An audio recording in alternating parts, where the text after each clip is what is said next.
All right, well, we are set up at another coin show today. We're behind the table. Let's see what coins come to this show.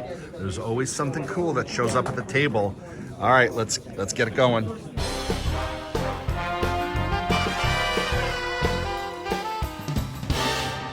Hey collectors, thanks for watching. I'm the collector of coins, and that's right, as I said in the introduction, we're set up at another coin show. And over the last few shows, we've had a number of really amazing coins come to the table. If you haven't seen any of those videos, I'll put a link to a few of them in the description. Some really exceptional coins have come in with some really great history, so I'm really anxious to see what comes to the show today. Who knows, maybe I'll be able to buy one or two of them. If you're not yet a subscriber, please consider subscribing to my channel, turn on post notifications, and let's get started. Well, the coin show's over. Not a lot came to the table, but we did get $60 in face value of 90% silver. And so we're going to go through this silver to see if there's anything worth more than the silver melt value.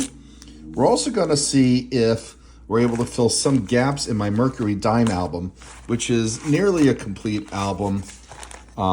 We do need some semi-key dates like the 21D. Of course, we need the 16D, and while I do have it certified, it's not for my collection. I would rather have something that I can find in like a bag of dimes like I have below. And we're going to look for the 29D, the 31S. I think those are the only ones that I need.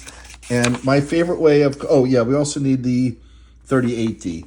My favorite way of collecting them, frankly, is just buying a bag of 90% silver, junk silver like this, and just finding them. All right, so we'll get these open. I'm going to start with the dimes. We're going to see if we need any, if there's anything good in here. I know the other dealer that I purchased these from had gone through these, but you never know. Things get missed. So let's see what we can find. Well, wouldn't you know it? 1931 D Denver. That is a semi-key date. Just over 1 million minted. Now, I have one in my album already. Actually, 1.2 million minted. But I'm going to go look up the value of this. This is in good condition.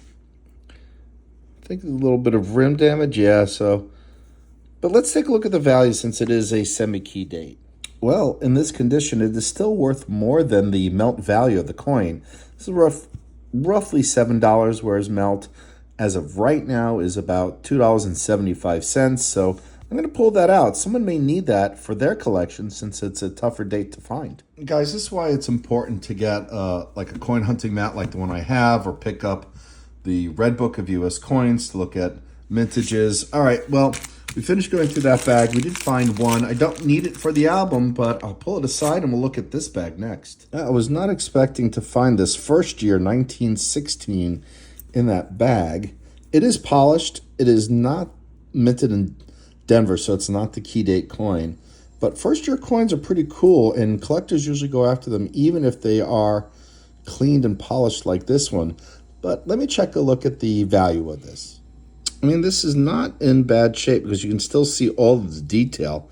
Doesn't have a lot of wear relative to others that I've seen, but it has been polished pretty heavily. So in my mind, it's probably going to just be worth twice melt value. I'm going to pull this aside. I'm not sure I'm going to flip it up. Let's keep taking a look at what else is in this pile. And look at this, 1938 D for Denver. So I needed this for the album. This is not in bad shape. Some damage, but good album filler. All right, well, all in all, a pretty nice haul. Was able to find one coin I needed for the album, one coin that was worth more than melt, which semi-key date, we'll pull that aside, and then still torn about what to do for this 1916D. It's in rough shape, but it is a first year dime that, you know, someone may want. So I'm going to pull this aside, not sell it in the bag. I'm torn. You know what? Let someone else find it when I sell the whole bag. All right, we got some silver quarters. Now, there are only 2 key dates in the Washington series, which is 32D and S. We have some semi-key dates here, but frankly, they're quite plentiful. We'll see if we find any varieties or error coins. Let's take a look at these. All right, well, we went through the first bag, and really not surprising, nothing special here, but we'll take a look at this bag next. Well, we had a lot of polished coins. In fact, we even found a 2x2 flip piece of plastic there. So these were probably flipped up at one point, but these are all basically constitutional silver, and some of them are very worn, even though it's got a mint mark, 1934. If that was in 1932, that would have been great, but no surprises there. But we've got a bunch of half dollars that we're going to take a look at. Well, we got a bunch of Walking Liberty and Franklin half dollars, so let's take a look at these. Well, not surprisingly, these were all common date coins, but we did have two surprises. Well, this is a 1917 minted in San Francisco, where, you know, they had two different mint mark placings, both in 1916 and 1917, obverse and reverse. So I think this one may not be worth the premium. I think it's the one with the mint mark on the obverse, but we'll double check. It's a cull, right? But some rough shape, about good, but it might be worth more than silver. This one has a mint mark on the obverse. You see "In God We Trust," and you see the 6 down there. So this is the first year, 1916. Now the 1916, I think it's S. Yes, the 1916 S is, I believe, a semi-key date coin. I think that's a Denver mint mark, but we're going to put this underneath the microscope. Yeah, that's a D, Denver mint mark. We have a 1916 Denver minted obverse mint mark variety.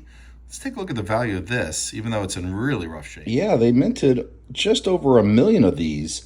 This is a scarcer coin, and in this shape, even though it's in about good condition, still worth more than melt.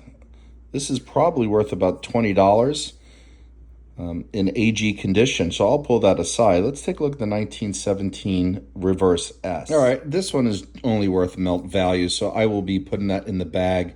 Let someone else find it for their collection. But this one is a tougher coin, worth quite a bit more. Not a lot more, but certainly more than melt. And so I'll flip that up and pull that aside. Someone may be looking for this for their collection.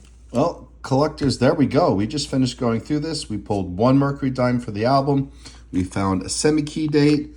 We found a first date, Walking Liberty with the obverse mint mark out of Denver, worth more than melt. And these are just basically 90% silver, worth just melt value.